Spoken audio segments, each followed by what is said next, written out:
Okay, so now we continue with the next lesson और start करते the कॉल्ब electrolysis. देखो इस रिएक्शन में हमारे पास स्टार्टिंग में होगा एक कार्बोक्सिलिक एसिड। अब कार्बोक्सिलिक एसिड को अगर हम किसी बेस से रिएक्ट करते हैं, लेट अस से KOH, तो हमारे पास आता है RCO negative K positive salt. इस सॉल्ट का जब आप इलेक्ट्रोलाइसिस करते हैं, ठीक है, तब आपको एक एल्केन मिलता है R single bond R plus 2CO2 plus H2। ठीक है, तो हाइड्रोजन भी एज ए गैस होगा, कार्बन डाइऑक्साइड भी गैस होगी, ये दोनों निकलेंगे। कार्बन डाइऑक्साइड रिलीज होगी एनोड पे और हाइड्रोजन गैस रिलीज होगी कैथोड पे। अब इसका जो प्रोसीजर है कि ऐसा क्यों होता है, यहां बेसिकली दो मॉलिक्यूल लगेंगे इसके। अब मैकेनिज्म हमें देखना है, पर मैकेनिज्म में थोड़ा बहुत नॉलेज जो वो 12th क्लास का लगेगा, तो don't worry, will try to understand जितना मैकेनिज्म समझ आया। बाकी इवेंचुअली जैसे आप आगे आगे टॉपिक पढ़ते जाओगे, आपकी अंडरस्टैंडिंग तो साइंस में इंप्रूव ही होनी है। ठीक है, अब ये जो आपका RCOO नेगेटिव K पॉजिटिव बना, इसमें हमारे पास दो आयंस आ गए। ठीक है, कौन कौन से? एक तो एनायन आ गया RCOO नेगेटिव और एक आ गया कैटायन।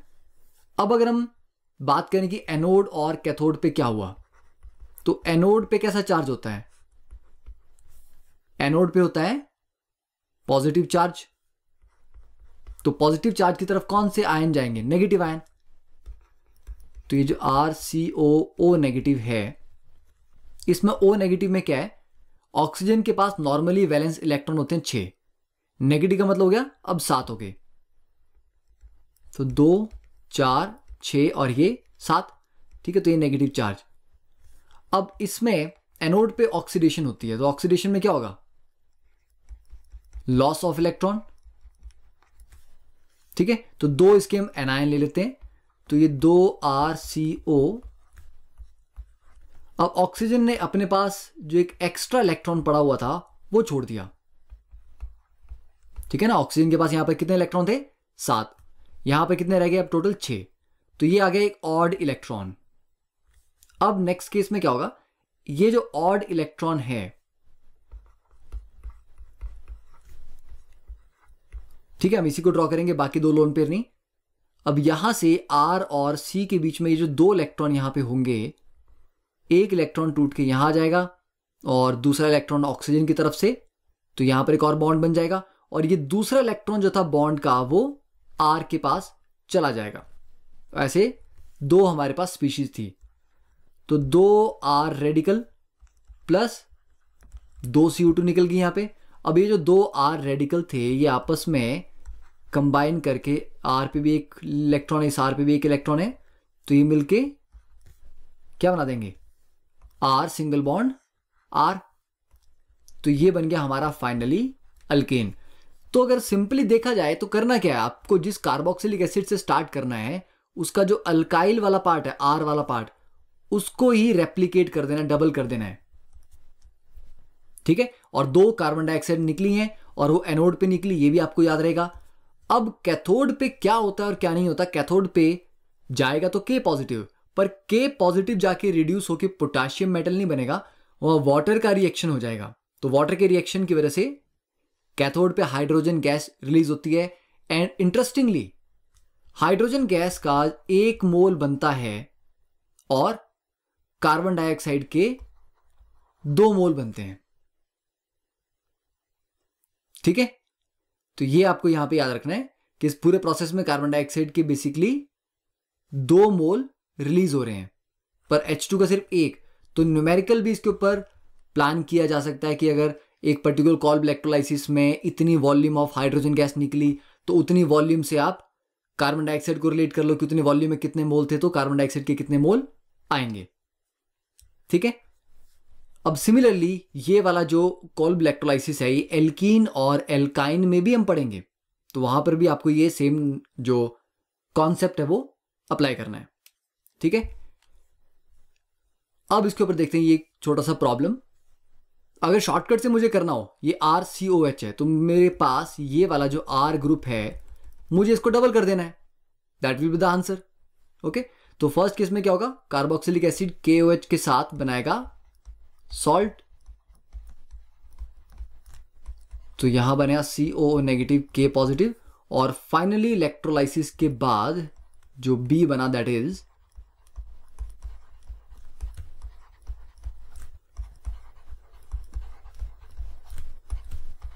ये स्पीशीज। ठीक है, तो ये आंसर आ गया। अब सेकंड केस, अब यहां पर KOH और इलेक्ट्रोलाइसिस में क्या हुआ, अब यहां पर मत करना कि हम R ग्रुप को डबल कर देंगे, यहां थोड़ा सा डिफरेंट है क्योंकि 2 कार्बोक्सिल ग्रुप है हमारे पास, तो स्टेप बाय स्टेप इसको करते हैं। तो पहले तो हो गया ये CH2COO नेगेटिव K पॉजिटिव, यहां पर भी CH2CO नेगेटिव K पॉजिटिव। ठीक है, अब इसके बाद एनोड पे जाके क्या होगा, जो एनायन है CH2O नेगेटिव और ये 2 इलेक्ट्रॉन लूज करेगा, -2 इलेक्ट्रॉन, तो ये बन जाएगा CH2COO रेडिकल, अगेन यहां पे C double bond O radical. फिर उसके बाद इस बॉन्ड के 2 में से 1 इलेक्ट्रॉन यहां पे, ये 1 इलेक्ट्रॉन यहां पे, इसमें भी ये 1 इलेक्ट्रॉन यहां से, 1 यहां से, तो फाइनली सिंगल इलेक्ट्रॉन CH2 के ऊपर रह जाएंगे, यहां पर एक सिंगल इलेक्ट्रॉन रहेगा और यहां पर एक सिंगल इलेक्ट्रॉन रह गया। ये दोनों इलेक्ट्रॉन मिलके क्या करेंगे, एक डबल बॉन्ड बना लेंगे, तो यहां पर बना आपका CH2 डबल बॉन्ड CH2, तो एल्कीन बन गई। तो यही चीज हमें एल्कीन चैप्टर में फिर से पढ़ना है। तो एल्कीन में क्या होता है, हमारे पास 2 कार्बोक्सिल ग्रुप लगे होने चाहिए।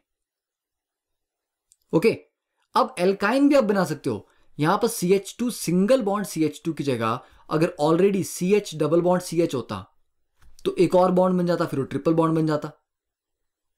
तो मैकेनिज्म वाला पार्ट आपको क्लियर होना चाहिए। अब नेक्स्ट देखते हैं क्वेश्चन नंबर 6। तो पहले I think you can pause the video here and try it yourself. ठीक है, आई थिंक मैक्सिमम आपको 30 सेकेंड लगने चाहिए इस क्वेश्चन को करने के लिए। अब देखो, पहले मैंने आपको क्या कहा था, RX ये कोरे हाउस सिंथेसिस है, लिथियम प्लस CuI के साथ क्या बनेगा, R2CuLi, R ग्रुप ये है, ट्वाइस CuLi ये बन गया, और फाइनली ये वाला R इस वाले R पे अटैक करता है एज ए न्यूक्लियोफाइल, तो दोनों R को ज्वाइन कर देना है। तो ये वाला R ग्रुप तो आपका पहले आ गया यहां से, और ये वाला R ग्रुप आपका ये हो गया। ठीक है, तो इसमें से ये वाला जो पार्ट है ये यहां से आया फाइनल, और ये वाला जो पार्ट है लेफ्ट में आइसोप्रोपाइल ये स्टार्टिंग वाले RX से आया। तो it is simply Corey House synthesis reaction. फिर नेक्स्ट मूव करते हैं toward the physical properties of alkanes. देखो, फिजिकल प्रॉपर्टीज में पहली चीज बॉइलिंग पॉइंट। अब एल्केन में ना तो कोई डाइपोल फोर्सेस लग रही है, ना कोई हाइड्रोजन बॉन्डिंग हो रही है, तो इनका जो बॉइलिंग पॉइंट है ये बाकी पोलर कंपाउंड्स के कंपैरिजन में काफी कम होता है। पोलर कंपाउंड कौन होते हैं, जिनमें इलेक्ट्रोनेगेटिविटी का डिफरेंस आए और डाइपोल मोमेंट हो। अब अगर हम प्रोपेन, इथेनॉल और इथेनॉल को कंपेयर करें तो इनके मॉलिक्यूलर मासेस काफी क्लोज हैं, 44, 44 और 46। ठीक है, जब भी आपको कंपेयर करना है तो कंपेरेबल साइज वालों को ही करते हैं। तो देखो, प्रोपेन का बॉइलिंग पॉइंट कितना है, -42, बहुत लो है। इथेनॉल का थोड़ा क्या काफी ज्यादा है, +21 है। रीजन इज इथेनॉल में अगर हम स्ट्रक्चर देखें CH3CHO, तो कार्बन डबल बॉन्ड ऑक्सीजन का एक डाइपोल बनेगा, ये डोनेटिंग ग्रुप है इसका डाइपोल बनेगा, तो दोनों डाइपोल का एक रिजल्टेंट आएगा। प्रोपेन में ऐसा कोई डाइपोल मूवमेंट नहीं आ रहा। ठीक है, एंड थर्ड, अल्कोहल का काफी हाई है, बिकॉज अल्कोहल में क्या है, हाइड्रोजन बॉन्डिंग। तो हाइड्रोजन बॉन्डिंग की वजह से अल्कोहल का बॉइलिंग पॉइंट, वाटर का बॉइलिंग पॉइंट हाई रहता है काफी। तो ये क्लियर हो गया। तो एल्केन का बाकियों के कंपैरिजन में बॉइलिंग पॉइंट्स काफी कम होते हैं। सेकंड, बॉइलिंग पॉइंट बढ़ता कब है, चेन लंबी होती जाएगी तो बॉइलिंग पॉइंट बढ़ता जाएगा, क्योंकि ज्यादा लंबी चेन में सरफेस एरिया बढ़ता है। जितना ज्यादा सरफेस एरिया होगा उतना ही बॉइलिंग पॉइंट बढ़ता जाएगा, because van der Waals forces surface area की डायरेक्टली प्रोपोर्शनल होती हैं। तो ये वाला 4 कार्बन वाला एल्केन है, इससे ज़्यादा बॉइलिंग पॉइंट होगा 5 वाले का, उससे ज़्यादा होगा 6 वाले का, उससे ज़्यादा होगा 7 वाले कार्बन का, कार्बन चेन का। Then third one, boiling point decreases with branching. क्यों? क्योंकि जितनी ब्रांचिंग करोगे सरफेस एरिया उतना ही कम होता जाता है, और सरफेस एरिया कम होगा तो वॉन डेर वाल्स फोर्सेस भी कम हो जाएंगी। अब ये वाला जो पहला स्ट्रक्चर है, दिस इज टोटल 5 कार्बन, ये अगले वाले में भी 5 कार्बन है, अगले वाले में भी 5 कार्बन है, तीनों का मॉलिक्यूलर फॉर्मूला सेम है। पहले वाले में ब्रांचिंग मैक्सिमम है, अगले वाले में एक ही ब्रांच है, और लास्ट वाले में कोई ब्रांच नहीं है। तो कोई ब्रांच नहीं होने की वजह से इसके पास क्या होगा, maximum surface area, that is why इसका बॉइलिंग पॉइंट भी सबसे ज्यादा होगा, और ब्रांचिंग से सरफेस एरिया कम होता है, तो इसके पास है मिनिमम सरफेस एरिया, इसलिए बॉइलिंग पॉइंट इसका सिर्फ 10 डिग्रीज है। यहां 30 हो गया, यहां 36। तो first of all you can just pause the video and इतना नोट डाउन कर लो। फिर उसके बाद देखते question 4th point, melting point. देखो लो मेल्टिंग पॉइंट कंपेयर, अब सेम चीज, जब स्ट्रॉन्ग फोर्सेस है ही नहीं तो बॉइलिंग पॉइंट मेल्टिंग पॉइंट दोनों ही कम होंगे, तो इनका मेल्टिंग पॉइंट भी लो होता है compare to other polar compound. जैसे यहां पर इथेनॉल का -121 है और प्रोपेन का -190 है, तो काफी डिफरेंस है ना। And melting point increases with increase in number of carbon atom, same चीज, चेन लंबी होगी तो मेल्टिंग पॉइंट भी बढ़ेगा। And melting point increases with increase in symmetry. Symmetry से क्या रिलेशन है? देखो मेल्ट किसको आप करते हो, सॉलिड को। सॉलिड में सारे जो मॉलिक्यूल्स हैं वो क्लोजली पैक्ड होते हैं, और जितना ज्यादा टाइटली पैक्ड होंगे उतना उनका मेल्टिंग पॉइंट ज्यादा होगा। तो टाइट पैकिंग के लिए क्या होना चाहिए, सिमिट्रिकल होनी चाहिए चीज, ठीक है ना। जब भी आप कपड़े पैक करते हो, अगर आपने देखा होगा, आप उसको प्रॉपर फोल्ड करके तरीके से स्टैक करके रखें बैग में, तो ज्यादा कपड़े आते हैं। आप ऐसे ही कपड़े उठा के जस्ट घुसेड़ दें बैग के अंदर तो नहीं आते, बिकॉज जितना प्रॉपरली पैक करोगे उतना एम्प्टी स्पेस कम रहेगा, ठीक है। तो ज्यादा सिमिट्री वाले कंपाउंड में पैकिंग अच्छी होती है, that is why melting point ज्यादा होता है। तो यहां पर इन दोनों में अगर हम देखें, नंबर ऑफ कार्बन एटम 5 है, पर दूसरा वाला जो ये जो structure, it is more symmetrical, तो ये कम स्पेस में पैक हो जाएगा। ये लंबा है फालतू में, तो ज्यादा स्पेस ऑक्यूपाई करेगा, ठीक है। And finally solubility. सॉल्युबिलिटी का सिंपल सा रूल है, लाइक डिसॉल्व्स लाइक। पोलर चीज पोलर में डिसॉल्व होती है, नॉन पोलर नॉन पोलर में। तो ये पानी में तो डिसॉल्व होंगे नहीं, क्योंकि एल्केन आर नॉन पोलर। तो ये ऑर्गेनिक सॉल्वेंट जैसे petrol, diesel, kerosene, CCl4, benzene, ठीक है, इनमें डिसॉल्व हो जाएंगे। तो फिजिकल प्रॉपर्टीज होगी। अब फिजिकल प्रॉपर्टीज के ऊपर let us solve some problems. देखिए question number 7 and question number 8, तो पहले नोट डाउन कर लो and think about these 2 problem, try to solve them. तो देखो, among the following pairs identify the member with the higher boiling point, pentane and two methyl butane. Number of carbon दोनों में बराबर है। पेंटेन में straight chain है तो surface area ज्यादा होगा। सेकेंड वाले में ब्यूटेन और 1-प्रोपेनोल, अब ये एन है और ये ओल है, अल्कोहल में H बॉन्डिंग होती है, तो H बॉन्डिंग की वजह से इसका ज्यादा होगा। थर्ड, हेप्टेन और पेंटेन दोनों अल्केन है, पर इसमें ज्यादा नंबर ऑफ कार्बन है, तो हेप्टेन का ज्यादा होगा। फिर ब्यूटेन और एसीटोन, एसीटोन में डाइपोल मूवमेंट आ गई, तो डाइपोल फोर्सेस की वजह से ज्यादा होगा। प्रोपेन और 2-क्लोरोप्रोपेन हैं दोनों अल्केन, पर इसमें क्लोरो की वजह से डाइपोल मूवमेंट आ गई। Okay, then question number 8, arrange the following in the decreasing order of their boiling points. पहला वाला हमारा अल्केन है, दूसरा है अल्कोहल 2 कार्बन का, तीसरा है कीटोन, और चौथा है alcohol with 2 OH, that is diol. तो ऑब्वियस बात है 2 OH ग्रुप है, तो H बॉन्डिंग यहां पे ज्यादा होगी। तो इनको अगर हम 1, 2, 3, 4 कर लें नंबर, तो सबसे ज्यादा होगा 4 का, उसके बाद H bonding that is alcohol का 2, उसके बाद कीटोन क्योंकि वहां पर डाइपोल फोर्सेस हैं, और लास्ट में आएगा 1। फिर बी वाले पार्ट में इनको भी मार्क कर लेते हैं, 1, 2, 3, 4। देखो पहला वाला अल्कोहल है, दूसरा वाला अल्केन है, फिर अल्कोहल है और पेंटेनल, ठीक है, अल्डिहाइड। तो इसमें कैसे कंपेयर करेंगे? अब ऑब्वियसली बात है अल्कोहल का जो एच बॉन्डिंग की वजह से ज्यादा होना चाहिए, तो 3 पेंटेनोल का ज्यादा करेंगे या 2 डाइमिथाइल प्रोपेनोल का ज्यादा करेंगे, है ना? अभी इंटरेस्टिंग है। अब पहले इनका स्ट्रक्चर ड्रॉ करके देखते हैं, ठीक है? तो यहां पर दिस इज 3 पेंटेनोल, ओके।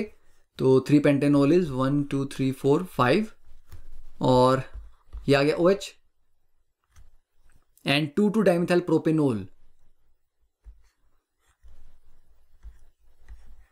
ये हो गया 2 डाइमिथाइल और ये OH। तो इन दोनों को 1 और 3 को हम कंपेयर कर रहे हैं। अब सरफेस एरिया भी देखना है आपको और एच बॉन्डिंग भी देखनी है कि एच बॉन्डिंग कितनी अच्छी हो सकती है।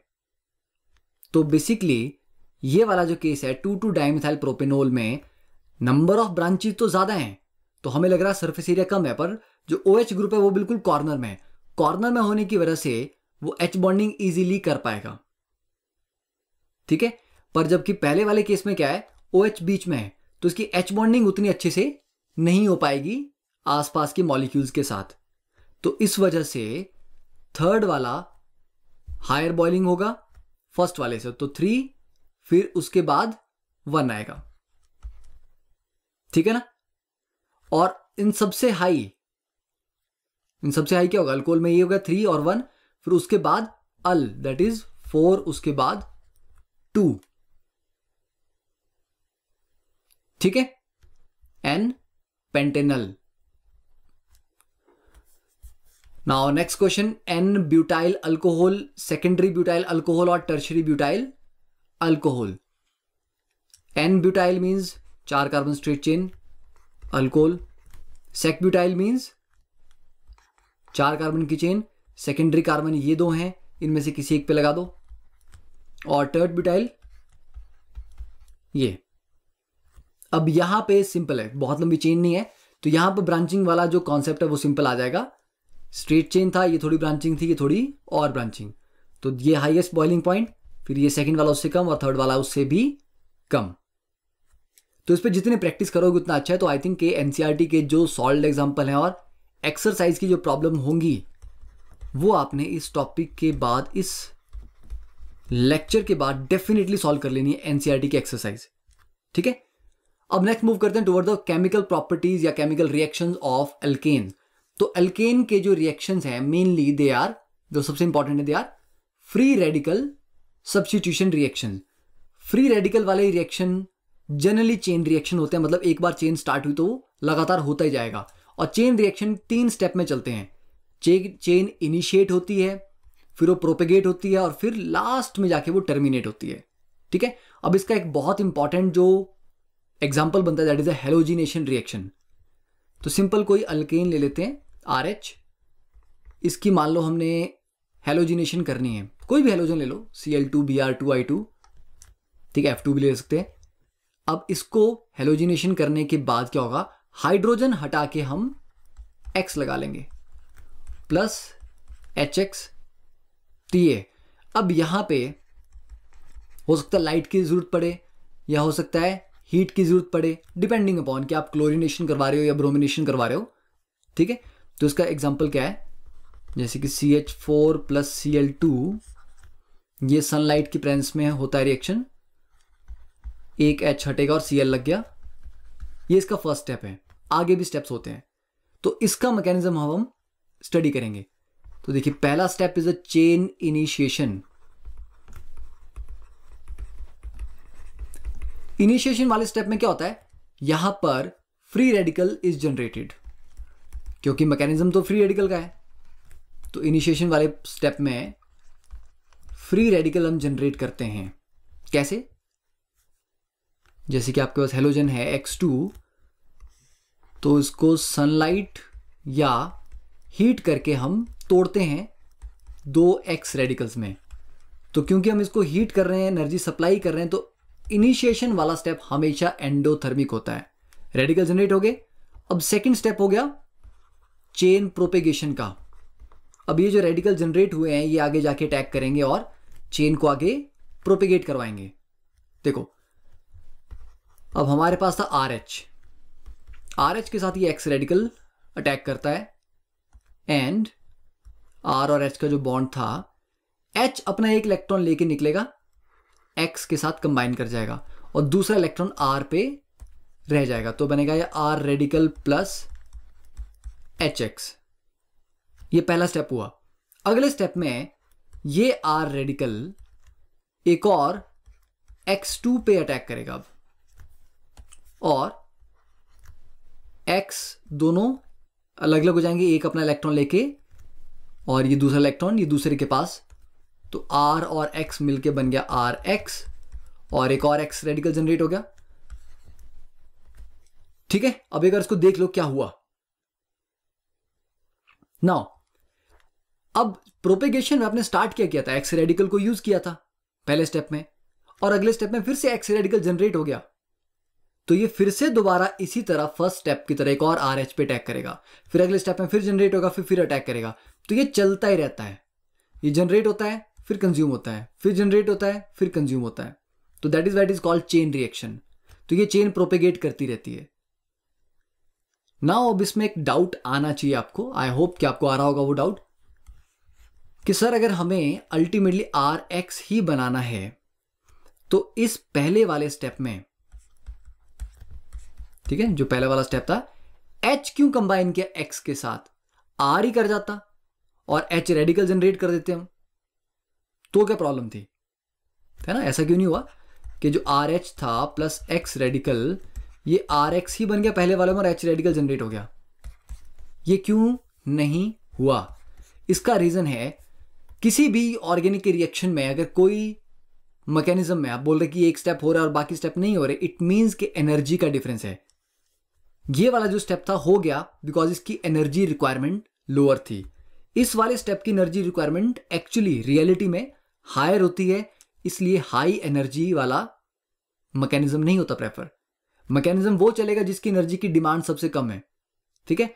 तो ये वाला रिएक्शन नहीं होता, ये वाला स्टेप होता है। तो इसलिए आपको पता होना चाहिए कि कोई स्टेप अगर नहीं हो रहा तो क्यों नहीं हो रहा, because of the energy requirements. Clear? तो प्रोपेगेशन हो गया, ये चलता रहेगा। फिर लास्ट में काफी देर के बाद अब रिएक्शन को रुकना भी है, तो रुकेगा कैसे रिएक्शन, टर्मिनेशन कैसे होगी? Termination it is always exothermic, क्योंकि यहां आपने कुछ तोड़ना नहीं है, यहां जोड़ने हैं चीजें, ठीक है? देखो टर्मिनेशन में कोई भी दो रेडिकल्स आपस में कंबाइन कर जाते हैं। हो सकता है घूमते फिरते दो एक्स रेडिकल आपस में टकरा गए, क्या बन गया x2, या हो सकता है एक एक्स रेडिकल और एक आर रेडिकल आपस में कोलाइड कर गया तो RX बन गया, या एक आर रेडिकल और दूसरा आर रेडिकल आपस में कोलाइड कर गया। ये तीन पॉसिबिलिटीज हैं, तो RR। तो इन तीन पॉसिबिलिटीज के थ्रू चेन टर्मिनेट करती है, ठीक है? तो जब भी कोई दो रेडिकल्स आपस में कंबाइन कर जाते हैं दैट मीन्स कि वो चेन टर्मिनेशन रिएक्शन है। तो तीन स्टेप क्लियर हो गए, initiation, propagation, termination. So now you can note it down. अब इसके बाद अब हम देखेंगे कि एनर्जीज क्या होती हैं प्रोपेगेशन स्टेप्स की। ये बड़ा इंपॉर्टेंट पार्ट है क्योंकि इसके बेस पे हम आगे का जो काफी कॉन्सेप्ट है उनको समझेंगे। x2 gives you 2x radical, ये इनिशिएशन हो गया, x रेडिकल प्लस, अब हम मीथेन के रिस्पेक्ट में वैल्यूज को स्टडी करेंगे, तो बना CH3 रेडिकल प्लस HX, ये प्रोपेगेशन का पहला स्टेप। और नेक्स्ट में CH3 radical plus x2 gives you CH3x plus x radical. अब हम यहां पर देखेंगे फ्लोरीन, क्लोरीन, ब्रोमीन और आयोडीन के लिए कि हर एक स्टेप में जो एनर्जी रिलीज हुई डेल्टा H की जो वैल्यू है वो कितनी है, ठीक है? और डेल्टा H किस में होगा, ये इन किलो कैलोरी पर मोल। तो देखो जब हम फ्लोरीनेशन करते हैं, अब X2 को तोड़ना है तो आपको बताया था कि इनिशिएशन हमेशा एंडोथर्मिक होती है। तो फ्लोरीनेशन के लिए लगते हैं 38 किलो कैलोरी पर मोल, क्लोरीनेशन में 58, ब्रोमिनेशन में 46, आयोडीनेशन में 36। प्रोपेगेशन का जो पहला स्टेप है, फ्लोरीनेशन यहां एक्सोथर्मिक है और अगले वाले स्टेप में भी एक्सोथर्मिक है। क्लोरीनेशन के लिए फर्स्ट स्टेप एंडोथर्मिक है, सेकंड स्टेप एक्सोथर्मिक है। ब्रोमिनेशन के लिए फर्स्ट स्टेप ज्यादा एंडोथर्मिक है, दूसरा एक्सोथर्मिक है। और आयोडीनेशन के लिए काफी ज्यादा एंडोथर्मिक है, पहला स्टेप। ये आगे एनर्जीन की मीथेन के साथ रिएक्शन की। तो ओवरऑल अगर देखा जाए तो क्लोरीनेशन के लिए इनपुट कितनी देनी पड़ी, 59 की। आउटपुट कितनी मिली, सिर्फ 26। मतलब आपको इनपुट तो देनी पड़ रही है ना। इन्वेस्ट आपने 59 किया, तब जाके 26 का आपको आउटपुट मिली। तो इट मींस ये रिएक्शन अपने आप नहीं होगा, आपको बार बार एनर्जी सप्लाई करनी पड़ेगी। पर फ्लोरीनेशन के केस में क्या हो रहा है, 38 ही सप्लाई करना पड़ा, उसके बाद तो 70 + 32 दैट इज 102 आउटपुट मिल रही है। तो फ्लोरीनेशन में क्योंकि प्रोपेगेशन वाले दोनों स्टेप एक्सोथर्मिक हैं, इसीलिए फ्लोरीनेशन में हमें एनर्जी नहीं देनी पड़ती बाद में, ये डार्क में भी हो जाता है। तो this is the reason fluorination takes place even in dark. पर क्लोरीनेशन के लिए आपको थोड़ी एनर्जी देनी पड़ती है, तो वहां पर सनलाइट होनी चाहिए। ब्रोमिनेशन में आपको हीट करना पड़ता है क्योंकि ज्यादा एनर्जी सप्लाई करनी पड़ रही है। आयोडीनेशन में तो काफी ज्यादा सप्लाई करनी पड़ रही है, तो वहां हीट रखना पड़ता है। और स्टार्टिंग और साथ में स्ट्रॉन्ग ऑक्सीडाइजिंग एजेंट, उसका काम भी हम बताएंगे क्या होता है। तो समझ आ गया। तो सबसे स्ट्रांगली एक्सोथर्मिक कौन सा है, फ्लोरीनेशन। इट मींस अगर हम ऑर्डर लिखें कि रिएक्टिविटी ऑफ X2, तो सबसे ज्यादा रिएक्टिव कौन सा हुआ है यहां पे, फ्लोरीन, उसके बाद क्लोरीन, उसके बाद ब्रोमीन और सबसे लास्ट में आयोडीन। दूसरा रिएक्टिविटी ऑफ हाइड्रोजन। अब आप बोलोगे हाइड्रोजन तो एक ही टाइप का होता है सबका, नो। कंपाउंड में 3 डिग्री हाइड्रोजन भी हो सकता है, टर्शरी 2 डिग्री भी हो सकता है, 1 डिग्री भी हो सकता है। अब मीथेन में तो नहीं है, मीथेन में तो सिर्फ एक ही टाइप का है। पर अगर होंगे तो 3 डिग्री हाइड्रोजन सबसे रिएक्टिव, उससे कम 2 डिग्री, फिर 1 डिग्री। ठीक है, तो ये रिएक्टिविटी ऑर्डर आपको याद होना चाहिए। तो नाउ नोट इट डाउन। ठीक है, कर लिया। अब बात डिस्कस करते हैं कि आयोडीनेशन में क्या था। ठीक है, क्या करना पड़ा। और फ्लोरीनेशन का याद रखना, फ्लोरीनेशन का रिएक्शन बहुत एक्सोथर्मिक होता है, बड़ा विगरस रिएक्शन होता है। तो जनरली हम अवॉइड करते हैं फ्लोरीनेशन करवाना। ठीक है, फ्लोरीनेशन करवाने के लिए जो एल्केन है या जो भी रिएक्टेंट है उसको इनर्ट गैस के साथ डाइल्यूट करना पड़ता है, अदरवाइज बहुत विगरस रिएक्शन होता है। अब आयोडीनेशन लिख लो, आयोडीनेशन इज रिवर्सिबल। ठीक है, बिकॉज उसमें जो HI बनेगा ये एक स्ट्रॉन्ग रिड्यूसिंग एजेंट है। इट मींस RH + I2 में क्या बनता है, RI + HI। HI हो गया रिड्यूसिंग एजेंट, तो RI को रिड्यूस करेंगे तभी तो RH बनेगा ना। तो ये रिड्यूसिंग एजेंट रिएक्शन को उल्टा कर देता है, वापस ले जाता है। तो अगर किसी तरह से इस रिड्यूसिंग एजेंट को हम निकाल दें मिक्सचर से, तो रिएक्शन फॉरवर्ड चलता रहेगा। तो इसको to remove this we add, क्या डालोगे, ऑक्सीडाइजिंग एजेंट। ठीक है, we add strong oxidising agents. For example हम HiO3 डाल सकते हैं, HNO3 डाल सकते हैं, HGO डाल सकते हैं। तो ये स्ट्रॉन्ग ऑक्सीडाइजिंग एजेंट के साथ होती है।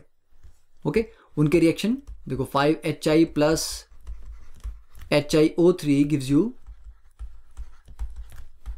3H2O + 3I2, then 2HI + 2HNO3 gives you I2 + 2H2O + NO2, and same 2HI + HGO, I2 + H2O + mercury. तो ये हो गया कि किस तरह से ये ऑक्सीडाइजिंग एजेंट इस HI को रिमूव करते हैं। ठीक है, तो इतना बात क्लियर है। अब नेक्स्ट कि ये जो चेन रिएक्शन था ये आपको मिक्सचर ऑफ प्रोडक्ट देता है। क्यों? CH4 की हमने क्लोरीनेशन करवानी है। चलो इसको हम थोड़ा डिटेल में समझते हैं, ये बड़ा इंपॉर्टेंट है और कुछ साल पहले IIT में काफी बार इस टॉपिक के ऊपर क्वेश्चन पूछे गए हैं। अब ये हमारे पास एक कंटेनर है, ठीक है, यहां पर स्टार्टिंग में मेरे पास क्या था, सिर्फ CH4 प्लस Cl2। तो बहुत सारे मॉलिक्यूल CH4 के होंगे, बहुत सारे क्लोरीन के होंगे, और रिएक्शन कैसे होगा, दोनों आपस में कोलाइड करेंगे और क्या बनेगा, तो CH4 प्लस Cl2 से जो पहली चीज बनेगी दैट इज CH3Cl। ठीक है ना, क्लियर हो गया। अब होगा क्या, मान लो ये आपके पास 100 था, ये भी आपके पास 100 था, ये स्टार्टिंग में 0 है, थोड़ी देर बाद ये 80 रह गया, ये 80 रह गया, ये 20 बन गए। अब क्या हुआ, अब जो क्लोरीन है ना, क्लोरीन के पास ऑप्शन है कि वो जाके CH4 पे भी अटैक कर सकता है क्योंकि वहां पे भी H है, और वो CH3Cl पे भी अटैक कर सकता है। पर CH4 के 80 मॉलिक्यूल हैं तो CH3Cl के 20 हैं, मतलब CH4 के साथ कोलाइड करने की प्रोबेबिलिटी ज्यादा है, तो अभी भी ज्यादा नंबर ऑफ कोलिजन यही होंगे, तो और कम होता जाएगा। एक पॉइंट ऐसा आएगा कि CH4 की कंसंट्रेशन काफी कम हो जाएगी और CH3Cl की काफी ज्यादा बढ़ चुकी होगी, फिर क्लोरीन इसके साथ कोलाइड करना स्टार्ट करेगा। जब क्लोरीन आगे इससे कोलाइड करेगा तो आगे रिएक्शन बनेगा CH2Cl2, फिर सेम चीज, फिर CH3Cl धीरे धीरे धीरे धीरे कंज्यूम होता जाएगा और CH2Cl2 बनता जाएगा। अब मैं ये नहीं बोल रहा हूं कि CH4 खत्म हो गया था, कम हो गया था, है ना। मान लो अगर इसके 10 ही मॉलिक्यूल बचे और यहां 50 हो गए थे, तो इसके साथ तो 5 गुना चांस है ना कोलिजन के, तो कुछ देर के बाद CH4 कम हो जाएगा तो उससे कोलिजन काफी कम हो जाएंगे, फिर CH3Cl से होते रहेंगे तो CH2Cl2 बनेगा, फिर ये कम होता जाएगा, फिर थोड़ी देर बाद इसके साथ कोलिजन स्टार्ट हो जाएंगे तो आगे CHCl3, फिर उससे कोलिजन स्टार्ट हो जाएंगे CCl4। तो इस तरह से आपको CH3Cl भी मिला, CH2Cl2 भी मिला, CHCl3 भी और CCl4, तो हमें मिला अ मिक्सचर ऑफ हेलोजिनेटेड या हेलो अल्केन्स। ठीक है, मिक्सचर ऑफ हेलो अल्केन्स, जहां पर पहला मोनो हेलोजिनेशन हुई, फिर डाई हेलोजिनेशन हुई, फिर ट्राई हेलोजिनेशन हुई, फिर टेट्रा हो गई। तो ये होता है यहां पे। अब इस चीज को हम कंट्रोल कर सकते हैं, हम चाहें तो मोनो हेलोजिनेशन को मेजर प्रोडक्ट बना सकते हैं। कैसे, देखो यहां पे अगर आपने CH4 प्लस Cl2 लिया और CH4 को एक्सेस में ले लिया तो क्लोरीन बार बार आएगा, इसी पे अटैक करेगा, फिर आगे क्या बनेगा CH3Cl। पर क्योंकि CH4 एक्सेस में ले रखा है तो क्लोरीन का जो कोलिजन होने के चांस है वो ज्यादा किसके साथ है, CH4 के साथ, तो बार बार इसी से कोलिजन होते रहेंगे और यही बनेगा। तो ऐसा नहीं बाकी नहीं बनेंगे, पर this will be the major product. तो जब आप अल्केन को एक्सेस में लेते हो तो mono halogenation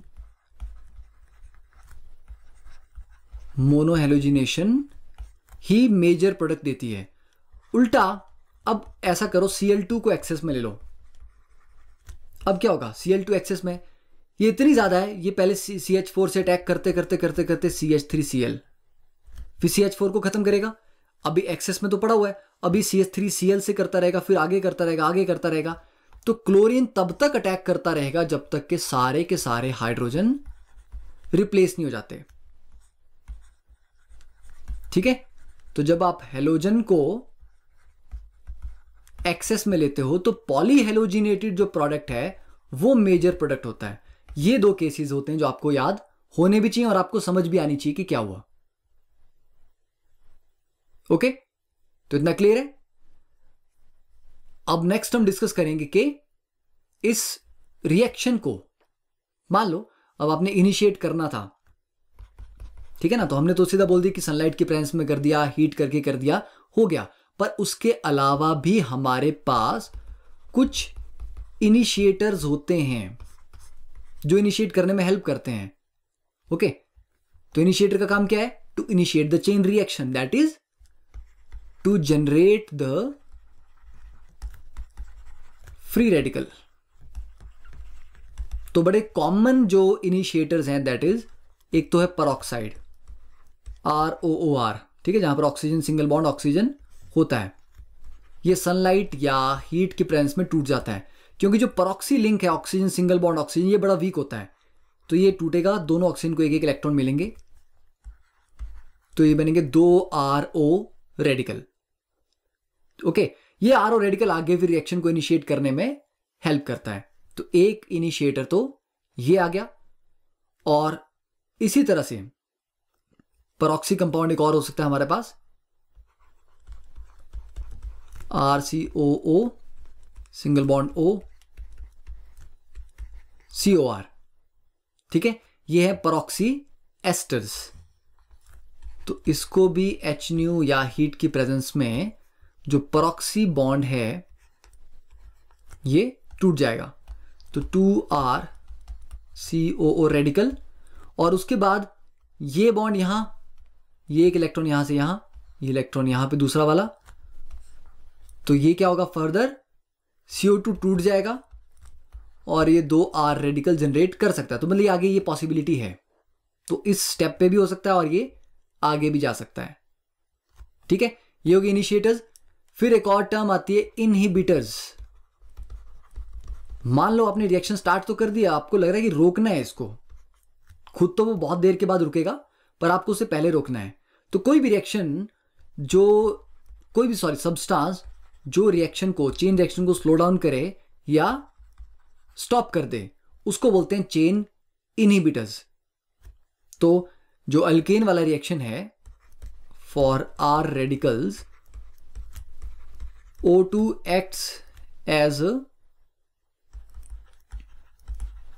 inhibitor, oxygen gas inhibitor की तरह काम करती है, क्योंकि ये R रेडिकल से कंबाइन करके बनाती है ROO रेडिकल, और इसकी आगे रिएक्शन करने की टेंडेंसी बड़ी ज्यादा कम होती है, इसलिए धीरे धीरे रिएक्शन को स्लो डाउन करता करता रोक देगा, या ये रिएक्शन में प्रेजेंट R रेडिकल के साथ कंबाइन करके क्या बनाता है, परऑक्साइड। तो इस तरह से करके ये रिएक्शन को रोकता है। तो इनहिबिटर्स जो रिएक्शन को स्लो डाउन कर रहे हैं या स्टॉप कर रहे हैं, इनिशिएटर्स जो फ्री रेडिकल जनरेट करने में हेल्प करते हैं, ठीक है, क्लियर।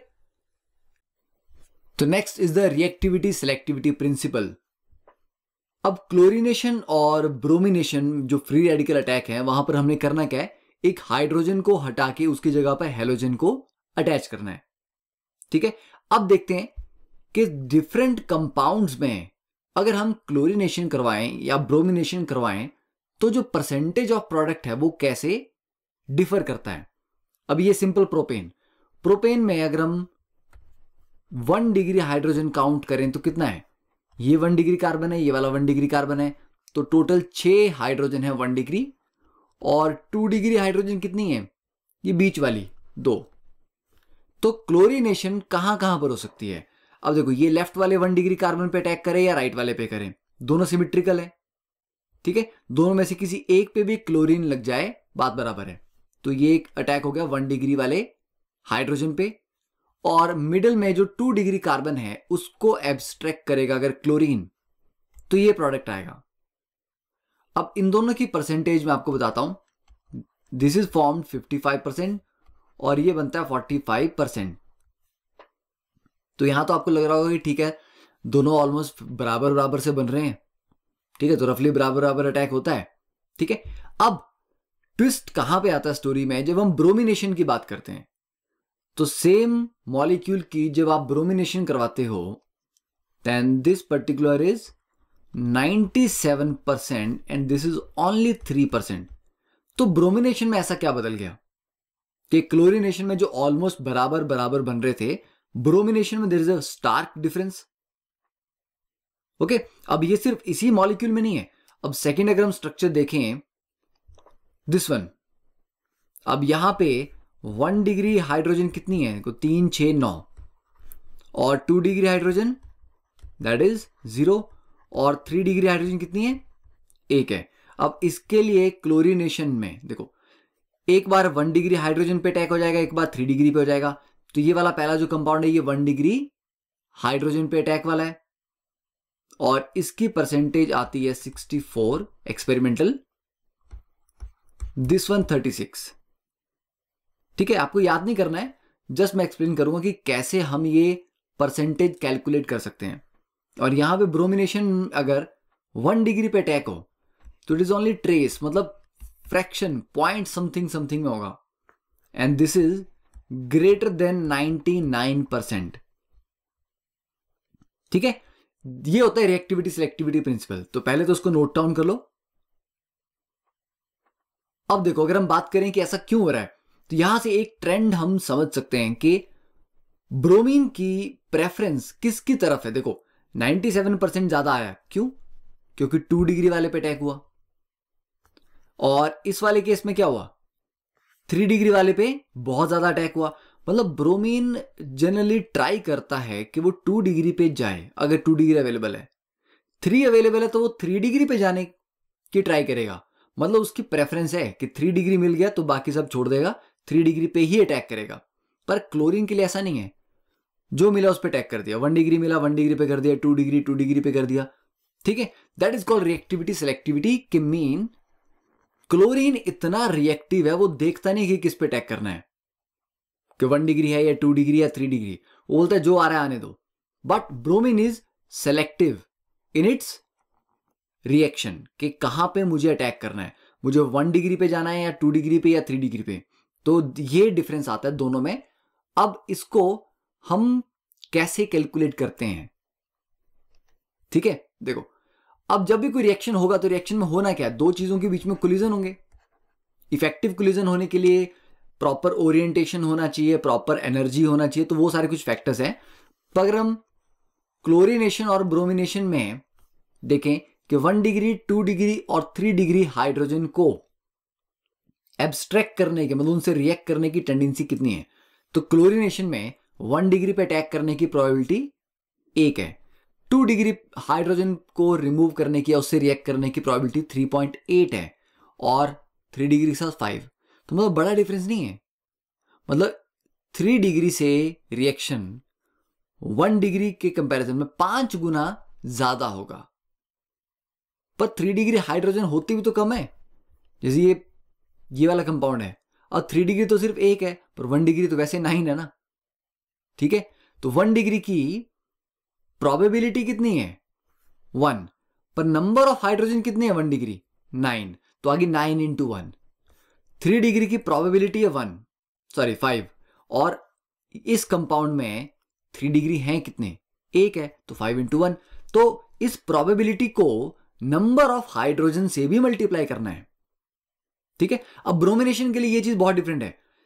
1 डिग्री पे अटैक करने का 1, 2 डिग्री पे 82 और 3 डिग्री पे 1600। मतलब 1 डिग्री कंपीट कर ही नहीं सकता 3 डिग्री के साथ। ओके, 2 डिग्री भी नहीं कर सकता। अब जैसे ये कंपाउंड आ गया हमारे पास एन ब्यूटेन, तो एन ब्यूटेन में 1 डिग्री हाइड्रोजन कितने टोटल, 3 और 3 6। 2 डिग्री हाइड्रोजन कितने, 2 और 2 4। 3 डिग्री 0। ठीक है, ये हो गया। अब इसके बेस पे 1 डिग्री की जो रिएक्टिविटी है, तो 1 डिग्री के लिए आ जाएगा आपके पास 6, तो नंबर ऑफ हुए, इनटू रिएक्टिविटी क्या होती है क्लोरीनेशन के लिए 1। ठीक है, तो ये आ जाएगा 6, और 2 डिग्री है 4, तो क्लोरीनेशन में 2 डिग्री के लिए क्या होती है प्रोबेबिलिटी 3.8, तो 4 मल्टीप्लाई बाय 3.8, ये आ जाएगा आपके पास 15.2। तो ये दोनों मिला के टोटल कितना हो गया, 21.2। Okay done. अब 1 क्लोरोब्यूटेन बनने का चांस कितना है, 1 क्लोरोब्यूटेन तब बनेगा जब 1 डिग्री पे अटैक होगा। अब 1 डिग्री पे अटैक के चांसेस टोटल, मतलब probability into number of hydrogen, ये आ गया आपके पास 6। तो 1 डिग्री पे अटैक के चांस है 6, टोटल जो चांसेस हैं मिला के 1 डिग्री 2 डिग्री सब मिला के 21.2 इंटू 100, तो ये आ जाएगा 28.3%। ये बन सकता है। 2 क्लोरोब्यूटेन का मतलब है कि 2 पे अटैक हो रहा है, बी नंबर पोजीशन पे अटैक हो रहा है। तो 2 डिग्री हाइड्रोजन पे प्रोबेबिलिटी कितनी थी, 15.2, टोटल थी 21.2 इंटू 100, या 100 से इसी को माइनस कर लो 28.3 को, तब भी आ जाएगा। ठीक है, अप्रोक्सीमेटली 71%। ठीक है, तो इतना क्लियर हो गया। तो इस तरह से आप निकालोगे। सेम अगर ब्रोमिनेशन के लिए आपको करना है, तो ब्रोमिनेशन के लिए क्या रहेगा, 6 इंटू 1 ही रहेगा, पर ये 4 इंटू 82 हो जाएगा, फिर वो टोटल वैल्यू आ जाएगी। क्लियर? तो ऐसे आपने निकालना है। तो याद रहेगा कि ब्रोमीन हमेशा 3 डिग्री ढूंढती है, वो नहीं मिला तो 2 डिग्री, वो भी नहीं मिला तब जाके 1 डिग्री। क्लोरीन जो नंबर्स में ज्यादा हैं उन पे जनरली ज्यादा अटैक करना चाहती है। तो दैट इज क्लियर। अब नेक्स्ट इसके ऊपर क्वेश्चन करना है क्या? चलो, जैसे कि अगर हम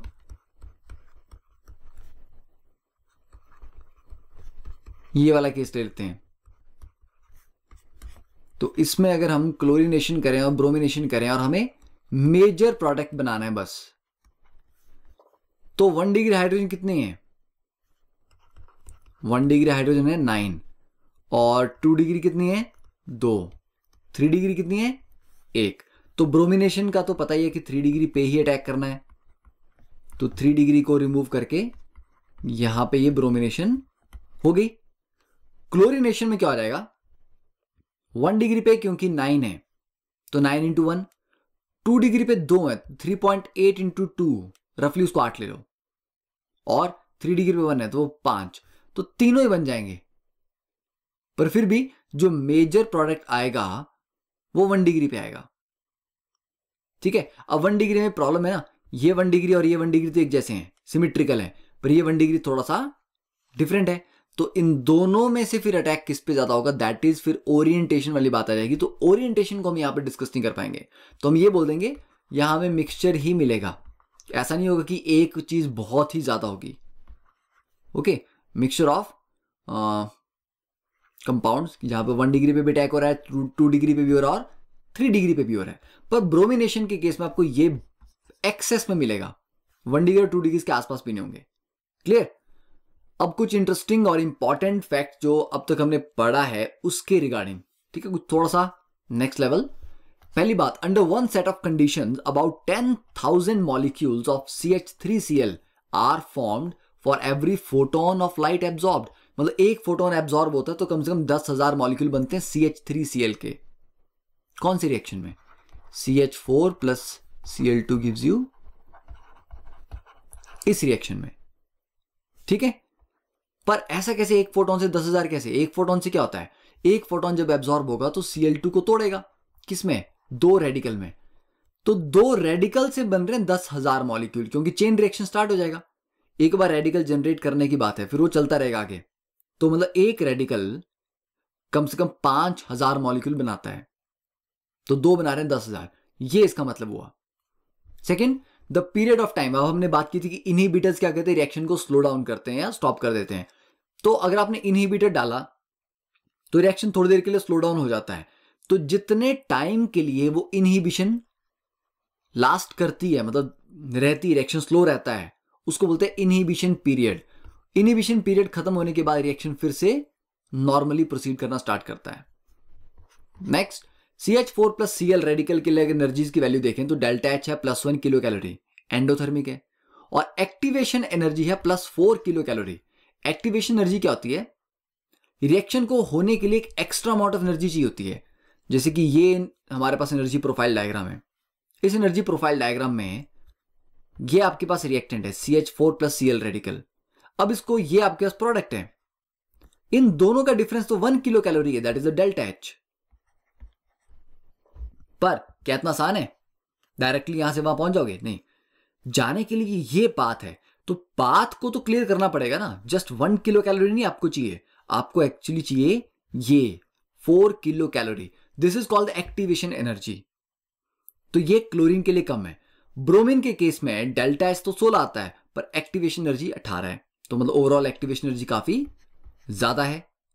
तो एक्टिवेशन एनर्जी ज्यादा होने की वजह से ब्रोमिनेशन काफी स्लो हो जाता है रूम टेम्परेचर पे, तो वो सनलाइट की प्रेजेंस में नहीं होगी। इसीलिए ब्रोमिनेशन में आपको हीट करना पड़ता है, ताकि ये जो है एडिशनल अमाउंट ऑफ एनर्जी चाहिए था वो कहां से मिलेगा? हीट से मिलेगा। और आयोडीन की बात करोगे तो और ज्यादा हीट करना पड़ेगा। ठीक है, तो ये तो हो गया डिफरेंस। अब इसको नोट डाउन भी कर सकते हो। अब ये जो एनर्जी प्रोफाइल डायग्राम है, इसमें जो एक्टिवेशन एनर्जी का डिफरेंस है दोनों में, क्लोरीनेशन और ब्रोमिनेशन में, उसी के बेस पे हम ये एक्सपेरिमेंटल फैक्ट है कि chlorine atoms are 250,000 times as reactive as bromine atoms towards CH4। तो मीथेन के साथ रिएक्शन में क्लोरीन 2.5 लाख गुना ज्यादा रिएक्टिव है। ओके, देन Cl2 जब ब्रेक करता है HNU की प्रेजेंस में, मतलब फोटोन एब्जॉर्ब करके 2 Cl रेडिकल में, तो डेल्टा H भी 58 है और एक्टिवेशन एनर्जी भी 58 है। दैट मीन कि अगर हम potential energy versus reaction progress का ग्राफ देखें तो प्रोग्रेस कैसे आना चाहिए ग्राफ, डेल्टा H और एक्टिवेशन एनर्जी दोनों बराबर है। मतलब अगर हम यहां से स्टार्ट करें, मान लो मैंने कुछ ऐसा ग्राफ बनाया, मान लो, तो होगा क्या, ये आ जाएगा आपका डेल्टा H और ये आ जाएगा एक्टिवेशन एनर्जी। पर यहां पे क्या हुआ, दोनों बराबर नहीं है। तो दोनों को बराबर करने के लिए हमें क्या चाहिए, ऐसा ग्राफ जो यहां से स्टार्ट हो और फाइनली ऐसे चला जाए। ठीक है, इसमें देखो क्या आ रहा है,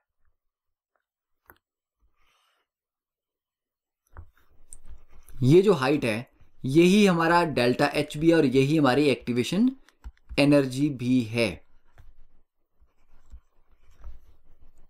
क्लियर?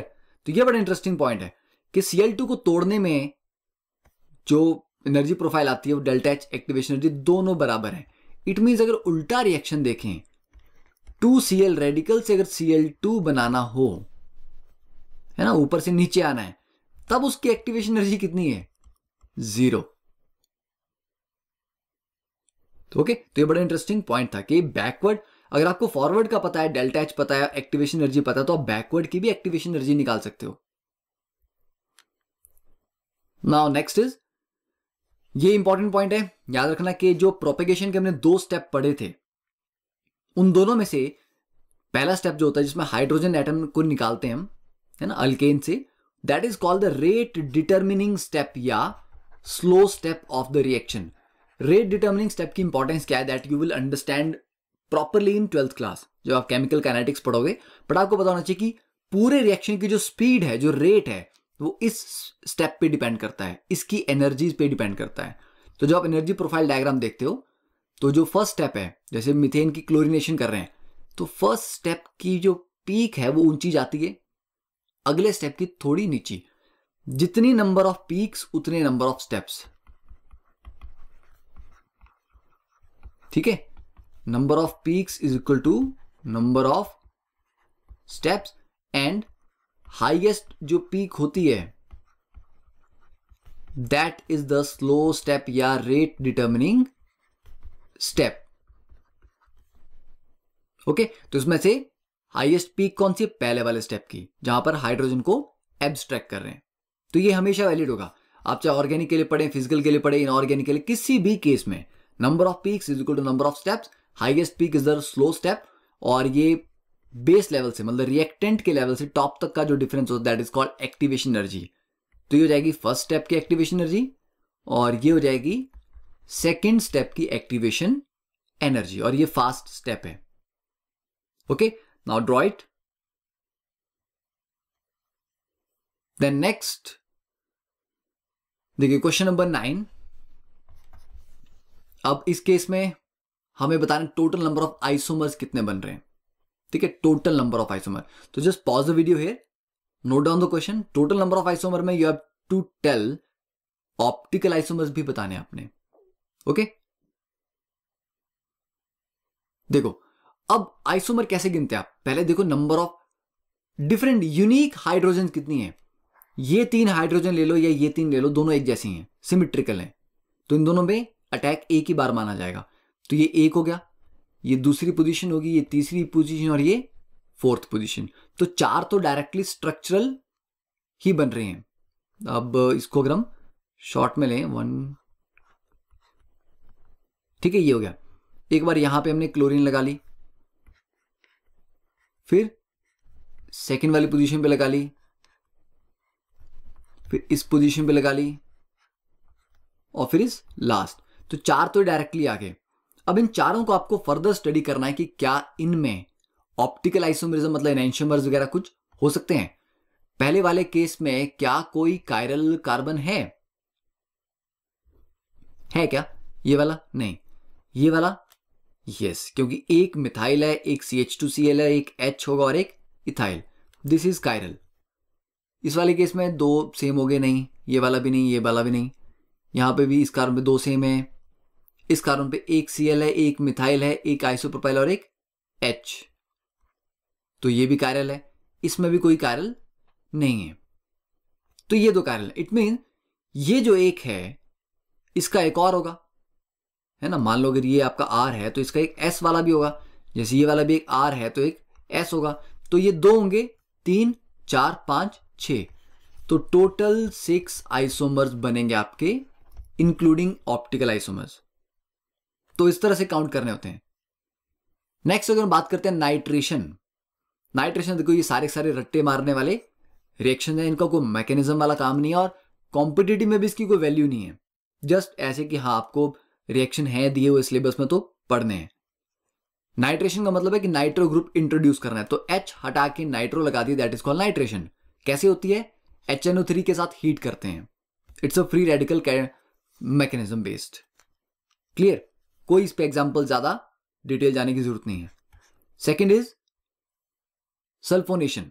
सल्फोनेशन वही H हटा के SO3H, that is sulphonic group लगाना है। अब सल्फोनेशन लोअर अल्केन्स में इजीली नहीं होती, higher alkane that is hexane और उससे जो हायर मेंबर्स हैं उनमें होती है by heating with fuming H2SO4। Fuming H2SO4 को आप ओलियम भी बोल सकते हो, that is H2SO4 plus sulphur trioxide SO3। ठीक है, तो ये रिएक्शन हो गया। Next is the isomerisation. अब आइसोमराइजेशन में क्या होगा? स्ट्रेट चेन अपनी ब्रांच्ड फॉर्म में आइसोमर्स में कन्वर्ट हो जाएगी। अब वो कहां ब्रांच आएगी, कैसी आएगी, that is not possible to predict, पर हमें ये पता होना चाहिए कि ठीक है AlCl3 प्लस HCl से हीट करते हैं तो स्ट्रेट चेन एल्केन्स अपनी ब्रांच्ड चेन आइसोमर्स में कन्वर्ट हो जाते हैं। ठीक है, next is pyrolysis. Pyrolysis is a method of cracking. Cracking आपको बताया था कि लॉन्ग चेन एल्केन्स को स्मॉल चेन कंपाउंड में, एल्कीन में तोड़ने को बोलते हैं क्रैकिंग। क्रैकिंग का एक मेथड होता है पायरोलिसिस। पायरो मीन्स हीट, तो जो हीट करके तोड़ते हैं उसको बोलते हैं पायरोलिसिस। तो it is the decomposition of a molecule into smaller molecules by the action of heat. तो हायर अल्केन्स को हीट किया, लोअर अल्केन्स मिलेंगे, फ्री रेडिकल मैकेनिज्म है। अब वो कौन कौन मिलेंगे? मिक्सचर। जैसे ये 4 कार्बन का अल्केन है तो आपको 4 की एल्कीन भी मिल गई, H2 निकल गया। अब ये 1 पे इन था, ये 2 पे इन है, ये भी मिल सकता है। आपको 3 कार्बन वाली एल्कीन मिल सकती है, आपको 2 कार्बन वाली मिल सकती है। तो ये अलग अलग पॉसिबिलिटीज हैं, तो ये मिक्सचर ऑफ प्रोडक्ट्स आपको मिलता है यहाँ पे। ओके, तो एग्जैक्टली प्रिडिक्ट करना क्या बन रहा है नहीं, you will get a mixture of products कि लोअर जो है उनमें मल्टीपल चीजें बन सकती हैं। ओके, फिर उसके बाद नेक्स्ट बात करते हैं एरोमेटाइजेशन की। तो एरोमेटाइजेशन में एल्केन्स को एरोमेटिक कंपाउंड में हम कन्वर्ट करते हैं। तो जो सिंपलेस्ट एरोमेटिक कंपाउंड है दैट इज बेंजीन। तो बेंजीन बनाने के लिए कम से कम 6 कार्बन की तो चेन चाहिए। तो एल्केन जिनके पास 6 या 6 से ज्यादा कार्बन है उनको एरोमेटिक में कन्वर्ट करना है। जब हम Al2O3 plus Cr2O3 as a catalyst में हीट करते हैं हाई टेम्परेचर और प्रेशर पे, तो ये 6 कार्बन की चेन, इससे तो बन गया बेंजीन। 7 की लोगे तो क्या होगा? 6 का तो बेंजीन बन जाएगा, 7th carbon as a branch, तो ये आ गया टॉलुइन। और 8 कार्बन तो 6 की बेंजीन, बाकी के 2 का एक इथाइल ग्रुप बन सकता है या 2 मिथाइल भी लग सकते हैं, तो आपको मिक्सचर मिल जाएगा। ठीक है, तो इसमें भी कुछ ज्यादा कॉम्पिटिटिव में आने का स्कोप नहीं है, बेसिक 2-3 रिएक्शन बस, this is sufficient. Okay, note it down. फिर next is the combustion. Combustion क्या होता है? जब एक्सेस ऑफ ऑक्सीजन में आप उसको बर्न करते हो। तो इसके ये 2 डिफरेंट फॉर्मूलाज हैं। अगर CnH2n+2 करके करना है तो ऑक्सीजन कितनी चाहिए? 3n+1 divide by 2। और कंबशन में हमेशा एनर्जी रिलीज होती है, तो इट इज ऑलवेज एक्सोथर्मिक। अगर उसकी जगह पे कार्बन और हाइड्रोजन ऐसे दिए x और y में, तो टोटल जो O2 लगेगी बैलेंस्ड इक्वेशन में दैट इज x + y/4। तो ये अगर आप थोड़ा सा प्रैक्टिस भी कर लो, याद रखो तो आसान हो जाएगा। एक कॉम्प्लिकेटेड या सब्जेक्टिव प्रॉब्लम्स अगर आती हैं कि XHY को हमने ट्रीट किया, O2 के साथ कंबशन किया तो ये बना, तो आपको आइडिया होगा अच्छा इतने O2 लगे होंगे, ठीक है। And delta H combustion is inversely proportional to stability. सीधी सी बात है, जिसको देखो दो कंपाउंड है मेरे पास A और B, दोनों के मैंने बराबर बराबर अमाउंट लिए, मान लो 10 ग्राम इसके ले लिए, 10 ग्राम इसके ले लिए, दोनों को जला दिया। जलाने पे क्या हुआ, A ने ज्यादा हीट दी। अब किसी चीज को बर्न करते हो वो हीट देता कहां से है, वो हीट कहां से निकलती है, जब उसके बॉन्ड्स टूटते हैं उन बॉन्ड्स में जो एनर्जी स्टोर्ड होती है वो निकलती है हीट की फॉर्म में। तो A ने अगर ज्यादा heat the, it mean A का जो एनर्जी कंटेंट था वो ज्यादा था, और जिसका एनर्जी कंटेंट ज्यादा होता है वो कम स्टेबल होता है। तो सिंपल सी बात है, जो जलने पे ज्यादा हीट देगा वो कम स्टेबल होगा और वो अच्छा फ्यूल होगा। तो जिसका डेल्टा H कंबशन हायर है वो अनस्टेबल है, अनस्टेबल है तो वो अच्छा फ्यूल है। तो all fuels are actually unstable, that is why they are burning with so much of heat. Clear? तो इसमें अगर हमें कंपेयर करना हो तो more branched alkanes are more stable. जैसे यहां पे तो 5 कार्बन है, यहां भी 5 है, ज्यादा स्टेबल कौन सा है इनमें, पहला वाला, क्योंकि ज्यादा ब्रांचिंग हो रखी है, ठीक है। पर अगर हम सिंपल जैसे ये 5 मेंबर्ड और ये 6, इन दोनों में कंपेयर करें तो डेल्टा H कंबशन या जो स्टेबिलिटी है तब उसको कैसे मेजर करेंगे, एनी आइडिया? तो पहले इसको एक बार नोट डाउन कर लो। तो सेकंड केस में क्या है, अगर हीट ऑफ कंबशन हमें कंपेयर करना है तो हीट ऑफ कंबशन तो ऑब्वियसली बात है, ये 5 कार्बन है वो 6 है, मॉलिक्यूल मास बढ़ेगा तो ज्यादा नंबर ऑफ कार्बन है उसमें तो ज्यादा हीट निकलेगी, है ना। तो हीट ऑफ कंबशन अगर आप मोलर की बात कर रहे हो तो ऑब्वियसली बात है इसकी हीट ऑफ कंबशन ज्यादा होगी, ग्रेटर डेल्टा H कंबशन। ये 6 कार्बन का अल्केन है, इससे आगे 7 कार्बन में जाओगे तो डेल्टा H कंबशन और बढ़ेगा, 8 में और बढ़ेगा। तो सीधी सी बात है, मॉलिक्यूलर मास बढ़ेगा तो डेल्टा H कंबशन तो बढ़ना ही है। पर अगर आप स्टेबिलिटी कंपेयर करना चाह रहे हो तो आपको यह करना पड़ेगा कि यहां पे कितने हैं, 6 कार्बन है, तो पर ग्राम उसका क्या है वैल्यू, ओके, और यहां पे 5 में पर ग्राम वैल्यू क्या है, तब आप फिर स्टेबिलिटी कंपेयर कर पाओगे, अदरवाइज नहीं।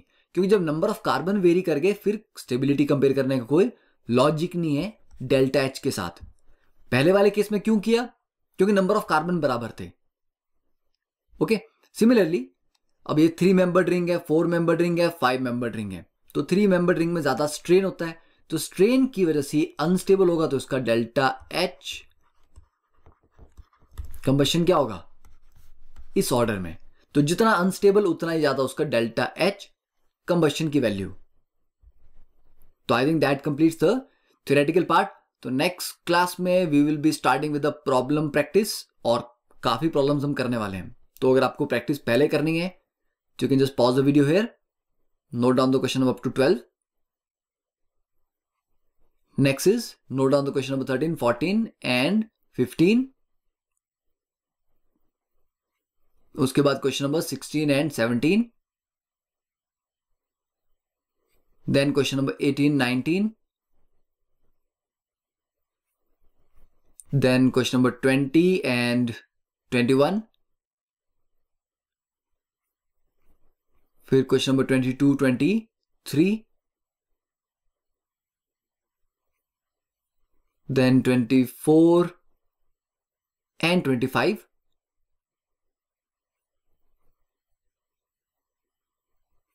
ठीक है, फिर 26, 27 and last is 28।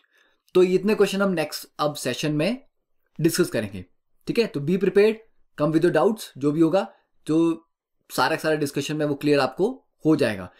And that will be the end of the alkanes. उसके बाद फिर हमें कंटिन्यू करना है एल्कीन्स एंड अल्काइंस के साथ। So see you in the next lesson. Thank you, have a nice day.